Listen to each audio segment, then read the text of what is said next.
Saya jelas memiliki pola iblis Tautie pelahap terkuat. Namun saya hanya bisa terbangun setelah menelan kemampuan tingkat 3S. Oleh karena itu, saya diburu oleh pengguna kemampuan tingkat tinggi. Untuk menyelamatkan nyawa, saya terpaksa melompat ke dalam celah ruang. Namun saya secara tidak sengaja menemukan bakat debu waktu tingkat 3S. Saat hampir berhasil menggabungkan, saya dibunuh tanpa ampun oleh penyihir tingkat tinggi Kinshou. Sebelum mati, saya dengan tegas menghancurkan debu waktu. Namun saya tidak menyangka dia membawa saya kembali. 3 hari sebelum bulan darah muncul. Mengingat pengalaman di kehidupan sebelumnya, tatapan saya seketika dipenuhi dengan niat membunuh. Saya ingat di kehidupan sebelumnya, Kinshou juga memiliki pola iblis. Dan kemampuan yang dimilikinya adalah penguasa ruang tingkat 3S. Sekarang belum sampai akhir zaman. Namun pola iblis sudah muncul saat ini. Jika saya menelan pola iblis Kinshou, bukankah saya bisa terbangun kemampuan sebelum akhir zaman? Di tengah malam, Kinshou mengemudikan mobil mewahnya keluar dari pedesaan. Saat dia berjalan di tengah jalan, ban sepertinya terkena sesuatu. Kinshou turun dan mengutuk, siapa yang tidak punya hati, menaruh paku sebesar ini di jalan. Saat dia mengeluarkan ponselnya untuk menelepon, dia merasa tubuhnya lemas. Segera setelah itu, dia kehilangan kesadaran. Sementara itu, di sebuah gudang terbengkalai yang jauh dari keramaian, aku melihat Kinshou terkulai di kursi. Matanya penuh dengan niat membunuh. Inilah orangnya. Di kehidupan sebelumnya, dia membunuhku dan mencoba merampas debu waktu saya. Sementara itu, pola di tubuh Kinshou belum terbangun. Sekarang adalah waktu terbaik untuk menelan kemampuannya. Saya menekan kenangan menyakitkan itu. Segera setelah itu, saya melepas baju saya. Pola gelap di dada saya menyampaikan keinginan yang kuat. Ayo, saya sangat menantikannya. Syarat kebangkitan yang begitu ketat. Apa kemampuan luar biasa yang akan terbangun?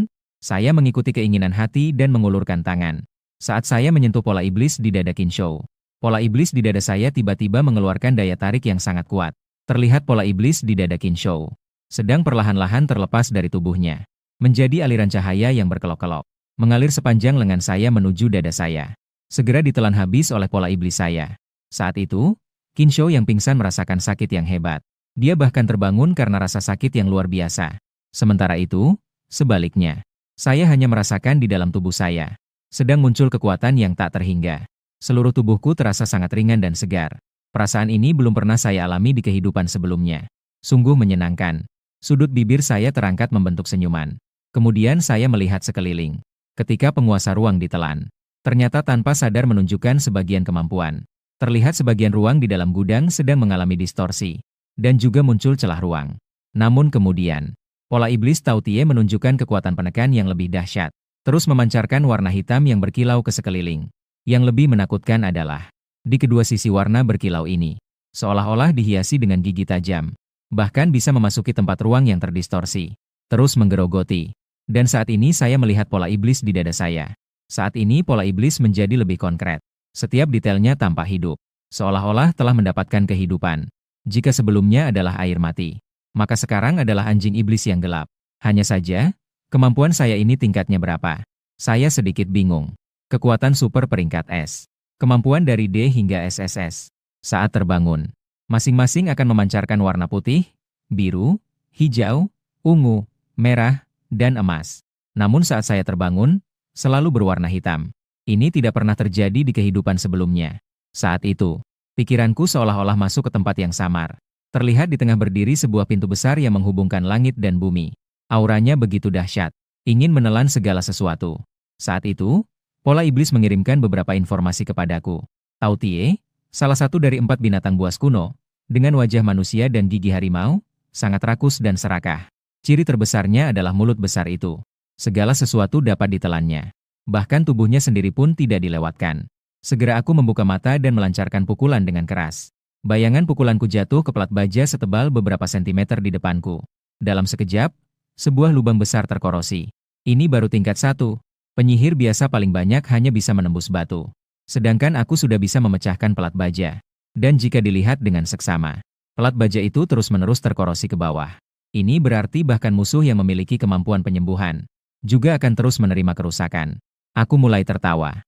Meskipun efeknya sudah sangat baik. Tapi tidak hanya itu, aku hanya melihat pikiranku bergerak sedikit. Jejak hitam di plat baja itu ternyata bergerak ke atas. Benar sekali. Selama masih ada sisa kemampuanku di tubuh musuh, aku bisa mengendalikan tempat yang ingin diserang oleh invasi. Kecuali jika musuh memotong bagian itu sepenuhnya. Kemudian aku berjalan ke depan cermin besar. Kulihat seluruh tubuhku tertutup oleh lapisan cahaya hitam. Seluruh tubuhku seolah menjadi sebuah bayangan. Bayangan yang bisa menyerap cahaya seolah berasal dari jurang. Hanya sayang kemampuan penguasa ruang tingkat SSS. Menjadi makanan untuk kebangkitanku. Andai saja bisa digunakan untuk diriku. Saat aku merasa sayang, tiba-tiba aku melihat di cermin. Ada cahaya berwarna di dadaku. Di sekitar pola iblis itu terdapat 10 celah ruang berbentuk lingkaran. Salah satunya terlihat seperti sebuah permata berwarna. Tiba-tiba aku menyadari ini adalah penguasa ruang. Tautie pola iblis membantunya bangkit, tetapi tidak membuatnya menghilang, melainkan menjadi bagian dari dirinya. Dengan kata lain, sekarang saya setara dengan memiliki dua kemampuan. Sementara Qin Shou perlahan-lahan bangun. Ini tempat apa? Qin Shou hanya merasakan tubuhnya kosong. Berjuang untuk membuka matanya. Segera dia melihat. Di depannya berdiri sosok hitam yang menakutkan. Tersenyum lebar seolah sangat senang padanya. Bagus sekali, kamu belum mati. Qin Shou berteriak ketakutan. Ingin bangkit dan melarikan diri. Tetapi menemukan dirinya tidak bisa bergerak. Saat Qin Shou belum selesai berbicara. Mulutnya sudah disegel. Dan saya sudah menarik kembali kemampuan Tautie. Mengembalikan penampilan aslinya. Melihat Qin Shou yang berjuang dengan gila. Saya dengan gembira menggosok tangan saya. Ini adalah tempat yang sulit saya temukan. Emosi disiapkan khusus untuk Anda, bukan Qin Shou. Maaf. Lupa bahwa mulutmu sudah disegel. Segera saya membantunya merobek selotip itu. Begitu dibuka, Qin Shou langsung berteriak dengan panik. Siapa kamu? Apakah kamu manusia atau hantu? Lepaskan saya. Lepaskan saya. Bagaimana mungkin? Ini adalah pertama kalinya saya secara langsung menyerap pikiran orang lain. Saya tidak tahu apakah ini akan menyebabkan kematian Qin Shou. Tapi sekarang, karena dia masih hidup, itu sangat menggembirakan. Wajah Qin Shou mulai berubah menjadi pucat. Saya tidak memiliki permusuhan denganmu. Tolong, lepaskan saya. Saya tidak ingin mati. Asalkan kamu melepaskan saya. Saya bisa menjamin kamu akan memiliki uang yang tak ada habisnya. Tanpa menunggu dia selesai berbicara, saya menusukkan pisau dengan keras ke arah Qin Shou. Setelah itu, saya memeriksa napas dan detak jantungnya. Saya memastikan Qin Shou benar-benar mati sebelum saya berhenti. Saatnya untuk mengakhiri ini. Saya meletakkan tangan saya di atas kepala Qin Shou. Cairan gelap terus mengalir keluar. Setelah beberapa waktu, tubuh Qin Shou yang terhubung dengan kursi larut sepenuhnya. Kemudian saya menggerakkan pikiran saya. Jejak hitam yang tersisa di tanah semuanya menghilang. Seolah-olah tidak ada yang pernah ada di sini. Setelah keluar dari gudang, saya berjalan ke samping sebuah mobil mewah. Menggunakan kemampuan Tautie juga. Menghancurkan mobil ini hingga tidak tersisa apapun. Mobil mewah itu menghilang. Dengan cara ini, sama saja Qin Shou menghilang bersama mobilnya di tengah jalan. Menghilang begitu saja. Di sebuah ruangan di kota Tianhe. Saya tidak sabar untuk menguji kemampuan penguasa ruang. Seharusnya, akhir zaman belum tiba. Meskipun penguasa ruang adalah tingkat SSS, dia tidak bisa terbangun. Tapi sekarang dia telah menjadi Tautie. Pelayan kemampuan aneh ternyata juga terbangun. Menjadi kemampuan aneh tingkat berbeda.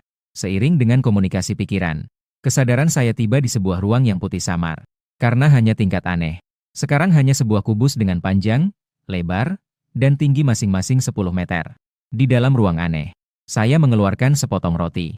Segera setelah itu, pikiran saya bergerak. Roti itu masuk ke dalam ruang aneh. Di dalam ruang yang berbeda tidak ada sebutir debu pun. Bahkan tanpa plastik pembungkus. Tidak perlu khawatir akan terkontaminasi. Tidak heran saat itu Qin Shou memburuku. Dia tidak perlu mencari bahan. Ternyata dia memiliki ruang seperti ini. Kembali ke dalam rumah. Melihat jalanan yang begitu ramai. Hatiku tidak bisa tidak merasa sedih.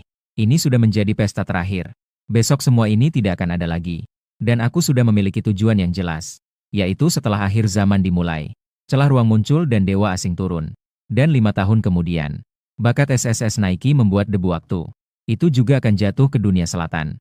Saat akhir zaman baru dimulai. Dunia Tianan adalah zona bencana. Banyak zombie bermutasi berkumpul di sana. Hampir menjadi daerah terlarang bagi manusia hidup. Celah ruang yang muncul setelah beberapa waktu. Meningkatkan tingkat bahaya di sana. Satu kata untuk menggambarkan tarian iblis. Adalah tidak tahu apakah kalian iblis atau aku yang iblis. Tatapanku mantap. Debu waktu baru akan muncul setelah 5 tahun. Selama waktu ini, saya perlu berkembang. Dan pergi ke Tianan. Saya harus menghapus semua rintangan di sana. Menguasai tempat itu lebih awal dan menjadi satu-satunya raja di sana. Jadi, debu waktu harus saya dapatkan. Tautie dapat menelan kemampuan lain untuk digunakan sendiri. Jadi, saya membutuhkan kemampuan waktu dan kemampuan ruang. Saya datang ke sebuah supermarket. Bersiap untuk mendapatkan barang dari ruang lain. Dan sekarang pakaian saya kembali ke dalam tas. Masih menyimpan peta kota Tianhe. Di atasnya ditandai beberapa lokasi sumber daya yang mudah didapat. Dengan cara ini, ketika akhir zaman tiba, saya bisa mengumpulkan semua kebutuhan dalam waktu singkat. Saya berjalan ke depan gudang dan membuka pintu. Di dalamnya penuh dengan hidangan mahal yang telah disiapkan dengan baik. Pate hati angsa Prancis. Ayam rebus dengan trufle hitam. Daging kerang yang lembut ditutupi dengan lapisan kuning kepiting. Tentu saja ada juga makanan rumahan yang lezat. Saya melihat sekeliling. Saya sengaja memilih di pinggiran kota. Sekarang tidak ada orang lain di dekat sini. Tidak ada yang tahu bahwa saya memiliki kemampuan ruang. Masuk dan simpan barang-barang ke dalam ruang. Keluar dan mengunci pintu gudang dengan erat. Dengan cara ini, meskipun ada yang mengincar barang-barang di sini, mereka harus menunggu cukup lama setelah akhir zaman untuk bisa masuk. Sepertinya sesuai dengan perkiraan saya. Semua barang sudah diambil dan ruang hampir penuh. Ini semua sesuai dengan perhitungan saya. Tidak perlu ribuan salinan. Ini sudah cukup. Selanjutnya adalah kembali ke lokasi pertama yang direncanakan. Mengatasi zombie dan mengambil inti kristal. Meningkatkan tautie dan kemampuan ruang saya. Pada saat itu, ruang alternatif akan lebih besar. Juga baik untuk menampung barang-barang yang telah direncanakan. Saya berjalan di jalan kecil berbatu. Saat itu, beberapa orang yang terlihat seperti preman mendekat. Bro, sepertinya kamu datang dari pusat kota. Ya? Pasti ada uang. Kami bertiga baru-baru ini. Kekurangan uang? Pinjamkan kami beberapa ratus, ya? Saya sedikit mengernyit. Sebelumnya saya sudah mendengar bahwa di pinggiran kota banyak preman. Mereka suka merampok di jalan, terutama di pusat kota. Mereka suka mengintimidasi orang yang tidak mengenal daerah tersebut. Dan setiap kali mereka meminta beberapa ratus, jika tertangkap, mereka tidak akan dipenjara lama. Saya baru saja ingin bergerak ketika terdengar teriakan marah dari belakang. Kalian ini anak-anak nakal, jangan mengganggu orang, cepat pergi. Beberapa preman itu melihat orang yang datang. Mereka bahkan tidak berani mengganggu dan melarikan diri dengan cepat. Tapi saya bisa melihat bahwa orang-orang ini hanya bersembunyi di dekat situ. Sepertinya mereka menganggapnya sebagai mangsa yang sudah di depan mata dan tidak mau melepaskannya. Tentu saja saya juga tidak akan membiarkan mereka pergi. Saya menoleh dan melihat seorang pria berbadan kekar. Saya mengenali orang ini. Dia adalah salah satu pemimpin tim penyintas setelah akhir zaman. Dan dia memiliki kemampuan selevel. Tubuhnya seperti baja. Artinya, dia sangat kuat baik sebelum maupun setelah akhir zaman. Yang paling penting adalah mudah terpesona oleh penampilannya. Mengira dia hanya seorang yang kasar. Sebenarnya dia sangat cerdas. Datang dan melihatku. Saudaraku, ini adalah pertama kalinya kamu datang ke pinggiran kota. Tempat ini tidak terlalu aman di malam hari. Selalu ada beberapa orang bodoh yang berbuat jahat. Sebaiknya kamu segera pulang. Jangan berlama-lama di sini. Pria yang terlihat kekar di permukaan tidak selalu baik hati. Tapi bahkan di akhir zaman, dia tidak melakukan hal-hal yang jahat. Saya juga dengan sopan mengangguk.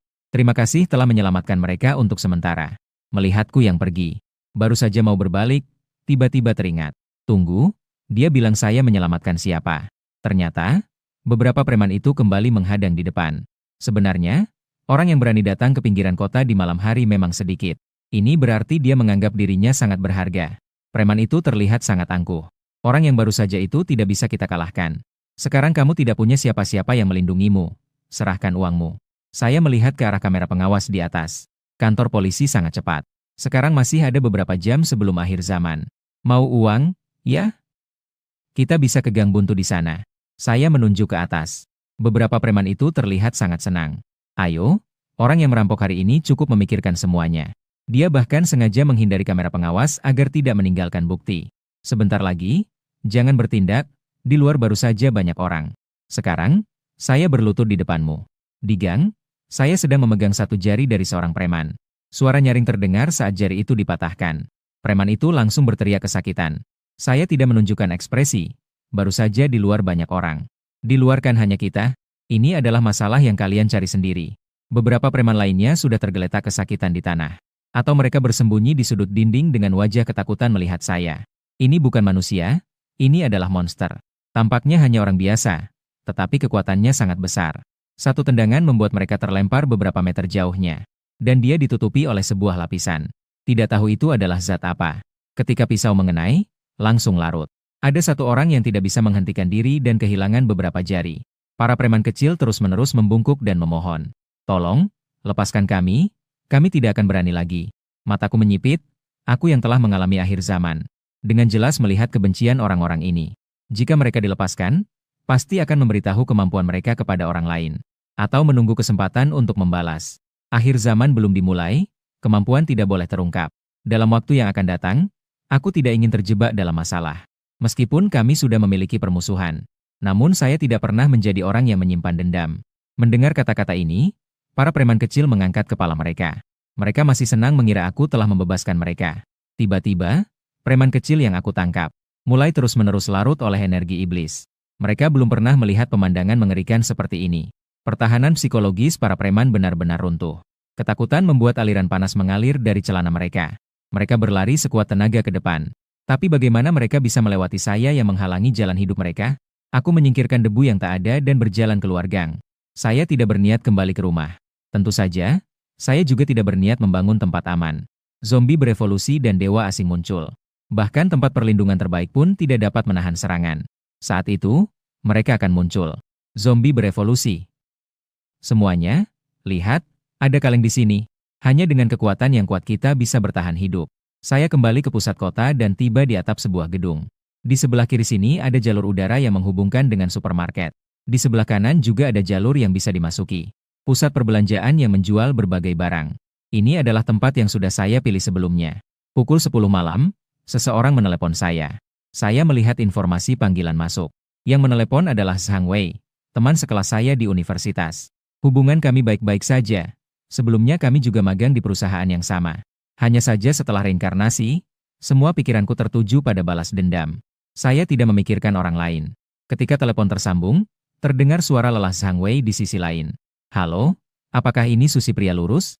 Zinan Su adalah julukan saya saat di universitas. Sekarang saya merasa cukup baik. Saya bercanda. Ah Wei mencariku larut malam. Pasti ada urusan. Zhang Wei mungkin seperti biasa. Setelah pulang kerja, kita pergi makan malam. Lagi pula besok adalah akhir pekan. Zhang Wei melanjutkan. Besok ada reuni teman sekelas. Kamu datang tidak? Tidak datang, saya tegas. Belum lagi besok adalah akhir zaman. Bahkan sebelumnya, saya merasa hal ini tidak menarik. Besok, si cantik kampus juga akan datang. Loh, saat kalimat itu terucap, Zhang Wei terdiam. Sudahlah, kamu pasti tidak peduli dengan ini. Ah Wei, kamu sedang makan malam di luar, kan? Dengarkan saya, cepat pulang. Saya tidak akan bertahan hidup bersama Zhang Wei setelah akhir zaman. Tapi sekarang masih bisa mengingatkan. Kenapa? Saya masih ingin makan dan pergi bermain di pasar malam. Saya berpikir sejenak tetapi tetap tidak mengungkapkan kebenaran secara langsung. Sekitar pukul 12 malam ini akan ada hujan deras. Dan juga tercampur dengan banyak kotoran. Perakiraan cuaca mengatakan bahwa besok akan mendung. Kita sudah kenal lama. Apakah saya pernah berbohong padamu? Di ujung telepon, ada keheningan sejenak. Baiklah, saya percaya padamu. Jika tidak hujan, kamu harus mentraktir saya makan. Setelah menutup telepon, saya pergi ke sisi kotak. Saya mengeluarkan pakaian favorit saya. Sebuah set jaket kulit hitam. Setelah memakainya, saya berjalan ke tepi atap. Menunduk melihat keramaian yang masih berlangsung. Jalan yang tidak diketahui. Mengangkat kepala, perlahan-lahan bayangan merah mulai tercermin di mataku. Suara lonceng tengah malam berdentang 12 kali berturut-turut. 2 bulan melayang di angkasa. Pada saat ini, seluruh dunia diselimuti oleh bulan darah. Terpancar dalam cahaya merah darah. Bahkan matahari di seberang lautan tidak dapat bersinar bersamanya. Orang-orang mulai gelisah ketika mereka menyadari ada yang aneh di jalan. Apa itu? Kenapa ada 2 bulan? Bulan darah muncul lagi. Karena bulan darah pernah muncul selama 1 malam. Awalnya orang-orang tidak menganggapnya serius. Bahkan mereka mengeluarkan ponsel untuk memotret dan mengunggahnya di internet. Saat itu, terdengar teriakan mengerikan yang tiba-tiba. Orang-orang menatap dengan ketakutan. Terlihat seseorang digigit dengan keras oleh orang di sampingnya. Darah memercik. Apa yang sedang terjadi? Ada orang gila? Cepat laporkan. Tapi sebelum mereka bisa bergerak lebih jauh, orang-orang di sekitar juga berubah menjadi orang gila dan menyerang mereka. Tiba-tiba terjadi ledakan di tengah sebuah gedung tinggi. Kaca pecah jatuh bersamaan dengan lidah api yang menyembur. Jatuhnya kaca semakin memperburuk kerusuhan. Mobil-mobil di jalan panik dan tidak memilih jalan. Bahkan mulai menggilas kerumunan secara langsung. Kecelakaan mobil terjadi bertubi-tubi. Mengguling-guling di udara beberapa kali. Pintu mobil terlempar keluar. Terbang lurus masuk ke dalam toko di samping. Akhir zaman telah tiba, pasti Lausu menipuku. Bagaimana bisa hujan di langit yang cerah ini? Zhang Wei berbaring di tempat tidur sambil melihat cuaca di luar. Ada apa ini? Zhang Wei berjalan ke jendela dan membuka kaca. Angin panas yang bercampur bau darah langsung masuk ke hidung. Bau apa ini? Dia melihat ke jalan yang dulunya ramai. Sekarang sudah ada beberapa tempat yang terbakar. Orang-orang mengungsi kemana-mana. Semuanya berantakan. Dan ada bulan darah itu. Aku pergi, ini adalah akhir dunia. Zhang Wei terkejut. Lao Su bilang malam ini akan ada hujan deras. Tapi ini jelas adalah angin berdarah dan hujan darah. Oh ya, aku harus menelepon Lao Su. Segera ingatkan dia.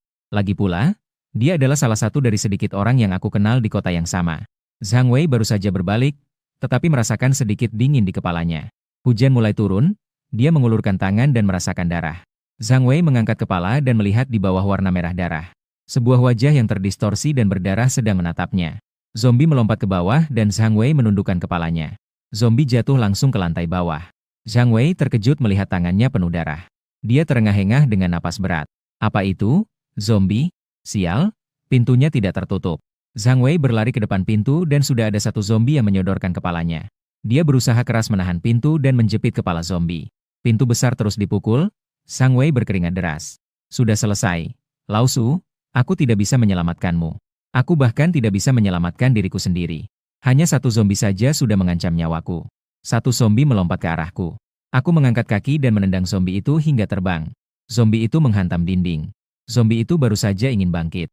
Tanganku dilapisi dengan energi sihir yang berubah menjadi bilah. Sekali tebas, kepala zombie itu terputus. Dalam 2 detik, aku menghitung waktu yang dibutuhkan untuk mengalahkan satu zombie. Waktu yang dihabiskan untuk zombie. Saya sudah mengatasi beberapa zombie. Penggunaan kemampuan semakin mahir. Mengulurkan tangan yang dilapisi energi sihir tanpa henti. Melarutkan dan menyelidiki ke dalam kepala zombie yang terputus. Mengambil sebuah inti kristal. Yang kelima, tunggu sampai mendapatkan 10 sebelum mencari tempat yang tenang untuk menyerap. Saya tidak menggunakan armor sihir untuk menutupi seluruh tubuh. Meskipun ini adalah pertahanan yang sangat baik. Namun, keterampilan ini cukup menguras. Berdasarkan prinsip kehati-hatian, saya selalu menyisakan jalan keluar untuk diri sendiri. Berusaha untuk tidak terjebak dalam keadaan kehabisan kekuatan. Pengalaman bertarung dari kehidupan sebelumnya dan energi sihir sudah cukup. Saya melihat ke lantai ini. Sebagai gedung tinggi di pusat kota. Lampu di koridor menyala sepanjang malam. Zombie di lorong sudah dibersihkan. Namun, di dalam ruangan di kedua sisi masih terus ada. Terdengar jeritan dan raungan. Saya berjalan ke depan pintu kamar yang paling jauh dan mendengarkan dengan seksama. Kebangkitan kemampuan khusus juga meningkatkan indera saya. Energi magis menyebar di tangan saya. Menghancurkan bagian dalam dari lubang kunci. Dan terus mendorong ke dalam sesuai dengan kehendak saya. Pintu kamar terbuka dan saya masuk. Saya masuk ke dalam ruangan dan menyalakan lampu. Yang pertama kali terlihat adalah ruang tamu. Ruang tamu yang tidak terduga ternyata cukup bersih. Tidak ada perabotan yang pecah dan tidak ada bercak darah. Namun, dari dalam kamar tidur terus terdengar raungan zombie. Sampai di depan pintu kamar tidur, saya baru saja akan melakukan hal yang sama. Menghancurkan kunci pintu tetapi terdiam di tempat. Tunggu sebentar. Kenapa ada 4 suara di dalam kamar tidur?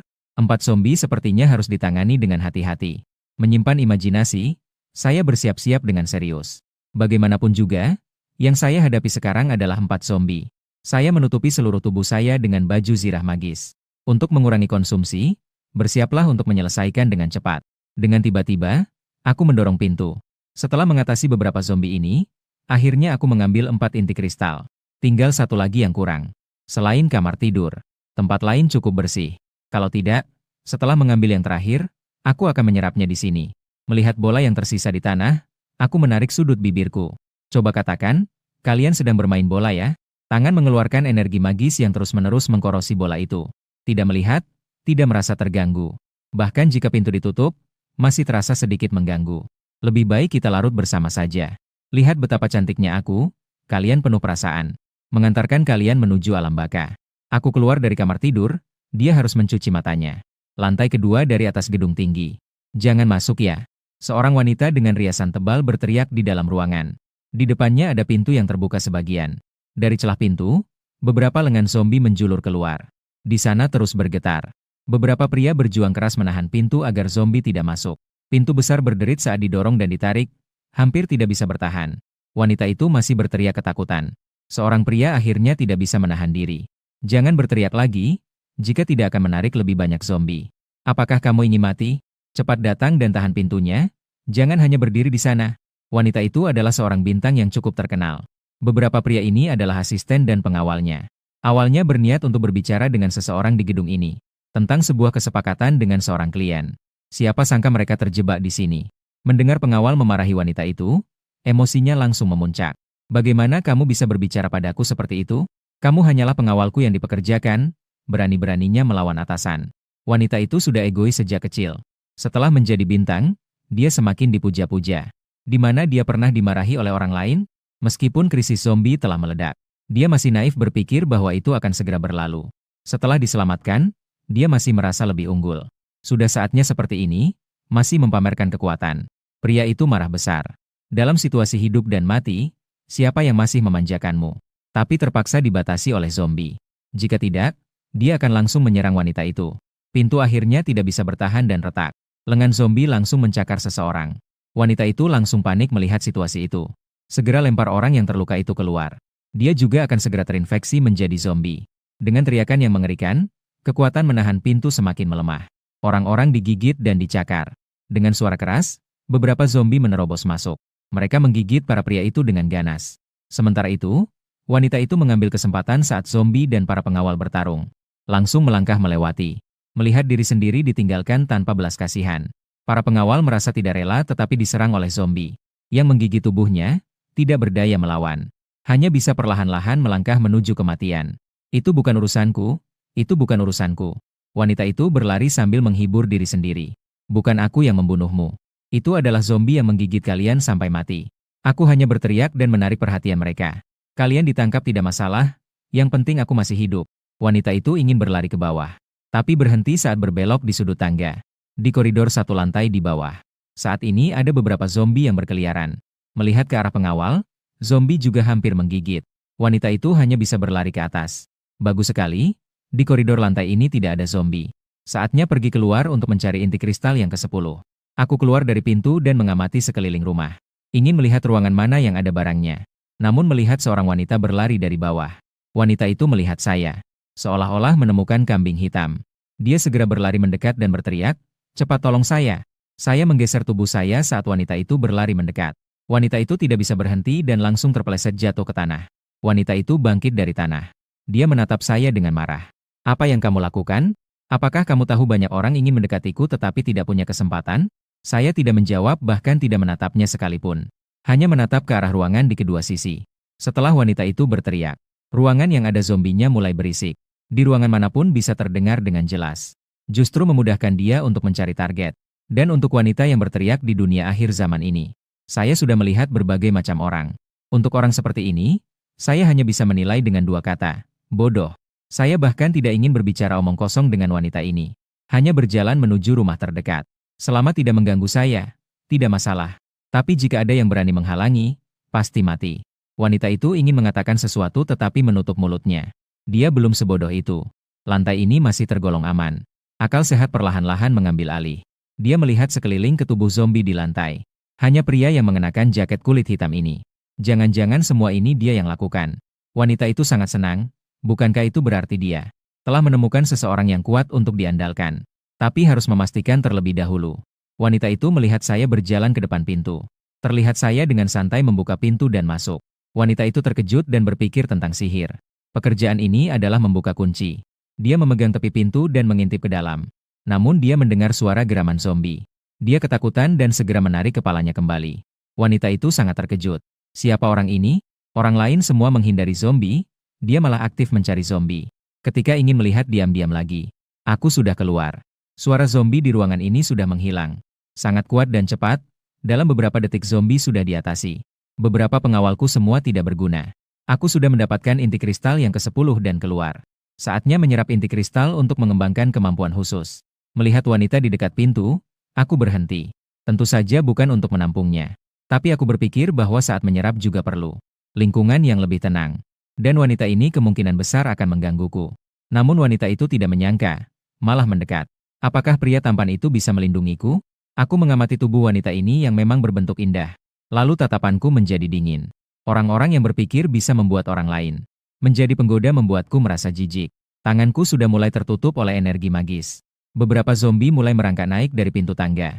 Di antara mereka ada mantan pengawal wanita itu. Mereka semua telah terinfeksi dan terus mendekati kedua orang itu. Cepat, bantu saya selesaikan mereka. Wanita itu tampak sangat panik. Pengawalnya sekarang telah berubah menjadi sosok yang menakutkan. Dia tidak ingin menjadi sosok yang mengerikan itu. Terlebih lagi, ada ketakutan yang sangat besar dalam hatinya. Dia merasa telah membunuh beberapa pengawalnya. Sekarang mereka telah menjadi zombie dan datang untuk membalas dendam. Dia mulai bersikap angkuh lagi. Bahkan memerintah saya. Cepat, beberapa pembantu itu sudah menjadi zombie. Cepat, pergi selesaikan mereka. Mendengar ucapan ini, saya tiba-tiba tersenyum lega. Ternyata, zombie yang datang ini adalah orang-orang yang dia kenal. Dengan kata lain, setelah saya mencuci mata dan keluar dari pintu, saya bisa mengerti mengapa mendengar beberapa makian dari bawah. Nyawa pengawal bukanlah nyawa. Ternyata, wanita di depan ini menganggap orang sendiri sebagai umpan untuk melarikan diri. Tidak boleh dibiarkan. Melihat zombie semakin mendekat, saya tidak bergerak. Wanita itu masih mendesak dengan cemas. Cepatlah bertindak. Bukankah kamu sangat kuat? Seharusnya kamu melindungi saya. Dia bersembunyi di belakang saya dan tiba-tiba mendorong tangannya ke depan. Ingin mengulangi cara yang sama untuk menjadikan saya korban. Saya sudah menarik kembali energi magis di tangan saya. Mengeluarkan kantong plastik dan memakainya di tangan. Kemudian dengan cepat menyerang dan lebih dulu mencengkeram leher wanita itu. Saya selalu menjadi orang yang baik hati. Sebelumnya saya sudah mengirim pergi 4 orang, sekarang saya juga akan mengirimmu. Dengan cepat melempar, wanita itu meluncur di udara membentuk lengkungan. Tepat mengenai depan kelompok zombie. Kaki wanita itu patah. Ingin lari pun tidak bisa. Hanya bisa melihat mantan pengawal semakin. Suara jeritan terdengar di lorong. Beberapa saat kemudian, beberapa zombie mulai menggigit. Selesai, mulai berjalan ke arahku. Aku melepas kantong plastik di tanganku, armor magis menyelimuti. 5 jari bersatu, mengubah telapak tangan menjadi pisau. Seperti bayangan maut, perlahan maju. Setiap beberapa langkah, akan ada satu tubuh zombie tanpa kepala jatuh. Beberapa saat kemudian, aku memegang satu inti kristal yang baru didapat. Inti kristal kembali ke ruangan awal. Tidak ada yang tertinggal di tempat itu. Tutup pintu rumah dan pintu kamar dengan baik. Dan menumpuk beberapa barang berat di belakang pintu. Saya duduk di sofa di ruang tamu. Mengeluarkan semua inti kristal yang didapat. Karena aku memiliki 2 kemampuan khusus. Jadi, untuk berjaga-jaga, aku keluar lagi untuk mencari beberapa. Totalnya lebih dari 20. Seharusnya cukup untukku naik ke tingkat 2. Aku menggosok-gosok tanganku. Biasanya setelah naik tingkat kemampuan khusus akan mendapatkan kemampuan baru. Segera aku akan menjadi pengguna kemampuan khusus tingkat 2, tidak tahu. Kemampuan seperti apa yang akan muncul? Dan kedua kemampuanku minimal adalah tingkat SSS. Energi magis mulai perlahan berputar di tanganku. Meskipun ini adalah 2 jenis kemampuan khusus, saya sudah terbiasa menggunakan kemampuan Tao Tie. Mengambil sebuah inti kristal dan mulai menyerap. Sebuah energi murni mulai mengalir dari telapak tangan ke tubuh. Inti kristal juga terus menyusut. Akhirnya menghilang. Saya merasakan perubahan di dalam tubuh dengan seksama. Energi itu berputar kembali ke dada. Lalu ditelan oleh pola sihir Tao Tie. Sementara itu, dia merasakan tubuhnya menjadi lebih kuat. Hingga inti ke-10 di dada yang mewakili penguasa ruang. Bentuk bulat itu kembali memancarkan cahaya berwarna. Kemampuan ruang mulai naik tingkat. Tidak berhenti menyerap karena pola sihir Tao Tie belum berevolusi. Pola Tao Tie yang ke-20 sekali lagi membuka mulutnya, dan zira iblis secara otomatis melekat pada tubuh. Dan menghasilkan banyak aliran berwarna hitam. Aliran itu terus melambai di udara. Saat ini, saya seperti dipenuhi oleh tentakel. Seolah-olah merangkak keluar dari jurang hitam. Kenaikan tingkat akhirnya selesai. Sekarang hanya tinggal beberapa jam sebelum kiamat meletus. Tapi saya sudah menjadi pengguna kemampuan khusus tingkat 2. Tentakel armor sihir menghilang, tetapi pola sihir Tao Tie masih ada. Itu menyampaikan keinginannya kepada saya. Sangat lapar. Menenangkan pikiran, kesadaran saya kembali ke tempat yang kelabu itu. Berkomunikasi dengan mulut raksasa yang menghubungkan langit dan bumi. Saya sudah mengerti segalanya. Mulut raksasa Tao Tie tidak pilih-pilih. Berapa banyak yang datang, ia akan makan. Tetapi energi yang semakin murni semakin baik. Artinya, semakin kuat lawan, semakin bersemangat ia. Sepertinya saya harus pergi berburu untuk menyelesaikan mereka yang bermutasi. Zombie atau monster yang telah berevolusi. Sekarang Tao Tie sudah mencapai tingkat 2. Ia bisa lagi menyerap kemampuan khusus tingkat SSS untuk saya. Tetapi jika saya bisa mendapatkan satu inti kristal tingkat 2 lagi, Tao Tie akan naik ke tingkat 3. Dan kemampuannya akan meningkat lebih jauh dan mendapatkan keterampilan baru. Yang lebih penting, ia bisa sekali lagi menyerap satu lagi. Kemampuan khusus tingkat SS digunakan untuk diri sendiri. Setiap kali naik tingkat, apakah Tao Tie bisa menyerap kemampuan khusus baru? Saat itu, jangan khawatir, debu waktu tidak akan bisa saya dapatkan. Namun, sebagai penguasa ruang dengan kemampuan khusus tingkat SS, tidak ada banyak tuntutan, saya sudah memiliki kemampuan baru. Keluar dari pintu dan berdiri di koridor sambil menatap ke depan. Terlihat saya tidak melakukan gerakan sedikit pun. Tidak ada suara yang keluar. Lalu tiba-tiba menghilang dari tempat itu. Kemudian muncul secara tiba-tiba di luar. Inilah penguasa ruang selain penyimpanan. Kemampuan kedua yaitu teleportasi. Dengan demikian, meskipun lawan adalah serangan jarak jauh, saya juga tidak terlalu khawatir. Belum lagi apakah lawan bisa menembus pertahanan. Meskipun ada cara yang kuat, saya juga bisa menghindar dengan cepat. Meskipun terlihat pendek. Namun dalam pertarungan, setiap sentimeter bisa menentukan kemenangan atau kekalahan. Ditambah dengan energi magis yang sangat korosif, bahkan bisa menyelesaikan dengan cepat. Dan di masa depan, keterampilan ini akan terus menjadi lebih kuat. Saya mencoba untuk meletakkan rintangan di tengah jalan. Saat menggunakan teleportasi, saya juga muncul di luar. Sepenuhnya mengabaikan rintangan. Keterampilan ini tidak memiliki waktu cooldown. Namun, konsumsi energinya cukup besar.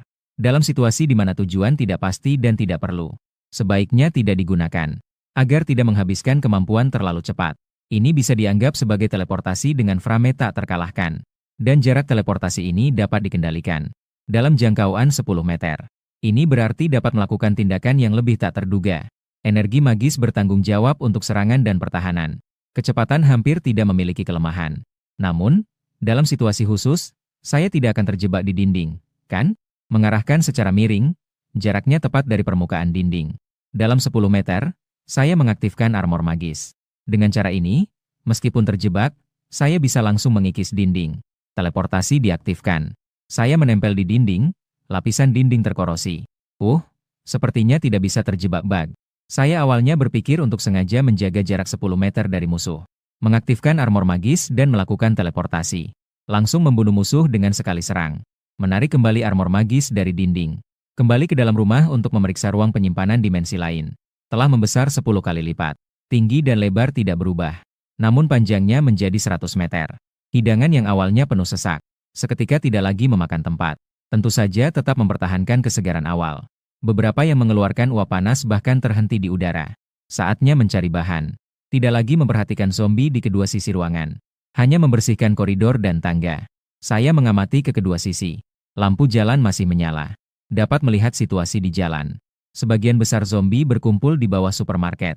Dikelilingi dengan padat merayap. Sebaliknya, meskipun di sisi pusat perbelanjaan juga banyak, tetapi di pintu belakang hanya ada beberapa. Ini adalah tempat yang baik untuk pergi. Melihat waktu, menyerap inti kristal dan pengujian memakan cukup banyak waktu. Sekarang adalah pukul 6 pagi. Matahari sudah muncul sedikit di ufuk. Bulan perlahan-lahan menghilang. Namun bulan darah masih tergantung tinggi di langit. Saya mengambil satu set meja dan kursi dari ruang angkasa. Mencari tempat yang bersih untuk duduk. Saat itu setelah memasukkan makanan masih ada sedikit ruang. Jadi saya memilih beberapa peralatan rumah tangga dan memasukkannya. Kemudian mengeluarkan sepiring mie daging sapi dengan bawang hijau yang harum. Masih mengeluarkan uap panas. Waktu yang terbatas dan tugas yang berat, jadi mari kita buat sedikit kompromi. Setelah makan dan minum dengan puas, saya mengeluarkan sebuah buku catatan. Di atasnya adalah catatan diri saya sehari sebelum kiamat. Informasi detail tentang persediaan yang dicatat. Gedung tempat saya berada sekarang memiliki total 18 lantai. Saya berada di lantai 15. Di lantai 6 adalah tempat di mana koridor udara berada. Koridor udara langsung menghubungkan supermarket dan lantai kedua tertinggi dari pusat perbelanjaan. Setelah semua, setiap lantai di supermarket dan pusat perbelanjaan memiliki tinggi beberapa meter. Setara dengan 2 lantai gedung biasa. Kiamat ini meledak pada tengah malam pukul 12. Ini benar-benar sangat memudahkan saya. Sebagian besar orang sedang tidur nyenyak di tengah malam. Jadi, zombie juga berada di dalam rumah. Seperti gedung saya ini. Tidak ada hambatan di koridor. Tidak perlu membuang terlalu banyak waktu. Lagi pula, supermarketnya sudah tutup. Ini berarti zombie di dalam sangat sedikit. Dan juga tidak akan merusak barang-barang dengan merobohkan rak karena kerusuhan. Itu semua milik saya. Saya berdiri, mengembalikan meja dan kursi, lalu mulai berjalan ke bawah. Meskipun saya tidak tidur semalam. Tapi sekarang bukan waktunya untuk istirahat. Jika waktu berlalu, pasti akan ada perubahan. Misalnya, sekelompok zombie menerobos pintu supermarket. Itu akan buruk jika mereka merusak barang-barang di dalam. Suara jeritan zombie terus-menerus terdengar dari ruangan di kedua sisi. Saya berjalan maju dengan tenang. Selalu memperhatikan situasi di sekitar. Kadang-kadang, seekor zombie melompat keluar. Mulutnya belum dalam keadaan menggigit. Langsung saya selesaikan dengan satu teleportasi. Di koridor lantai 10 ini, beberapa orang dewasa memegang berbagai senjata. Tubuh mereka terikat dengan selotip atau kain tebal. Mereka adalah penghuni lantai ini yang beruntung tidak terinfeksi. Jaringan tidak bisa digunakan tetapi pesan singkat masih bisa. Di bawah kontak seseorang yang bernama Kong Cheng. Mengumpulkan keberanian untuk keluar dari pintu dan bekerja sama menyelesaikan. Beberapa zombie di koridor. Kak Kong, akhirnya zombie di koridor ini sudah selesai. Di dalam sebuah ruangan, seorang pemuda melepas alat pelindung. Mengelap keringat di wajahnya. Dia berkata pelan kepada seorang yang berkacamata. Kong Cheng ini sebelum kiamat adalah orang yang sangat berinisiatif. Dia juga pandai memimpin tim. Dan biasanya membantu tetangga. Semua orang masih cukup percaya padanya. Kong Cheng yang berkacamata mengangguk. Dengan cara ini, lantai kami sementara aman. Semua pintu ini adalah pintu anti pencurian. Selama tidak membangunkan zombie di dalam, mereka tidak akan keluar dalam waktu dekat. Seseorang di samping yang memegang tongkat baseball berkata, Kong Cheng, apa yang harus kita lakukan selanjutnya? Dengan begitu, semua orang bisa terus membiarkan keluarga mereka tetap di rumah. Jangan keluar dengan mudah. Kita diam-diam menumpuk barang berat di depan rumah yang ada zombienya. Kemudian kita pergi ke supermarket di sebelah untuk mengambil persediaan. Keputusan itu sangat tegas dan bijaksana. Dia juga tahu bahwa supermarket di sebelah sekarang itu adalah sebuah gudang besar. Baru saja keluar dari pintu, mereka bersiap untuk bertindak. Tiba-tiba mereka mendengar suara langkah kaki ringan dari atas. Selain kita, masih ada orang di lantai ini. Kong Cheng juga merasa terkejut. Lagi pula, dia sebelumnya sudah diam-diam naik untuk melihat. Zombie di koridor atas jauh lebih banyak dibandingkan di lantai mereka. Dan dari suara langkah, sepertinya hanya ada satu orang. Siapa yang begitu berani? Semua hati-hati. Orang yang turun ini tidak sederhana. Kong Cheng baru saja ingin menyapa. Beberapa orang sudah membawa senjata dan mengintai. Orang-orang ceroboh ini. Kong Cheng menghela napas dan mengikuti. Saya berjalan ke sudut lantai 10 dan melihat sebuah tongkat baseball. Tiba-tiba menghalangi jalanku. Siapa kamu yang memegang tongkat baseball? Tidak heran jika mereka sangat waspada. Lagi pula, keluarga mereka semua tertinggal di sini. Mereka pergi mencari bahan-bahan. Tidak ada orang yang mencurigakan yang bisa diabaikan. Saya menunduk melihat tongkat baseball dan tidak menjawab. Hanya berkata dingin, saya sarankan sebaiknya kamu tidak menghalangi jalan saya. Orang yang memegang tongkat baseball itu ingin mengatakan sesuatu lagi. Kong Cheng sudah datang dan menarik tangannya untuk menurunkan tongkat baseball. Jangan bertindak, lalu mengamati saya yang mengenakan jaket kulit hitam. Saya yang tidak terkena setetes darah pun. Memanggil orang di belakang untuk memberi jalan. Saya terus melangkah maju tetapi tidak bisa tidak melihat Kong Cheng sekali lagi. Menarik, dia orang yang cerdas. Teman itu, bolehkah saya bertanya, kamu mau kemana? Kong Cheng ragu sejenak lalu bertanya. Tidak bisa. Saya menjawab dengan tegas dan terus berjalan tanpa menoleh. Beberapa orang lainnya tidak senang. Tapi saat mereka hendak berbicara, Kong Cheng memberi isyarat untuk diam. Saya menyadari hal ini. Yang berkacamata, siapa namamu? Kong Cheng tertegun sejenak lalu menjawab dengan jujur. Saya memberikan sebuah peringatan. Nama saya Su Chen, tetapi tempat yang akan saya tuju. Tempat itu sebaiknya kalian tidak datang. Jika ada keberatan, silakan lihat ke atas. Pertimbangkan lagi akibatnya. Aku menghilang di tangga. Kong orang ini terlalu angkuh. Beberapa orang ini mulai ribut. Kong Cheng tampak serius, mari kita lihat ke atas. Sekelompok orang dengan hati-hati naik ke atas. Namun mereka menemukan bahwa zombie di lantai 11 sudah dibersihkan. Begitu juga saat mereka naik ke atas untuk memeriksa. Kong Cheng, semua zombie ini sudah dibersihkan. Apa mungkin? Kong Cheng mengangguk. Itu pasti dilakukan oleh orang berpakaian hitam tadi. Tidak mungkin ada begitu banyak zombie. Jika kita ingin menyelesaikannya satu persatu, itu akan memakan waktu beberapa hari. Tapi sekarang baru beberapa jam setelah ledakan zombie. Dia bisa sekuat ini sendirian? Kong Cheng menggelengkan kepala. Kekuatan orang itu benar-benar di luar imajinasi kita. Saat dia turun, saya sudah merasa ada yang tidak beres. Karena saya tidak mendengar suara teriakan zombie dan suara pertarungan. Ini tidak masuk akal, pasti dilakukan oleh orang misterius ini.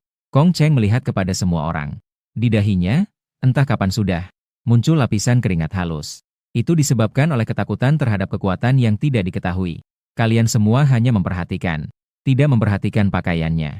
Dia tidak mengenakan pelindung. Tapi tidak ada setetes darah pun yang menempel. Dia juga tidak terluka sedikit pun. Lihatlah diri kalian sendiri. Kalian seharusnya tahu apa artinya ini. Semua orang melihat ke arah tubuh mereka. Meskipun mengenakan pelindung tebal, tidak terluka.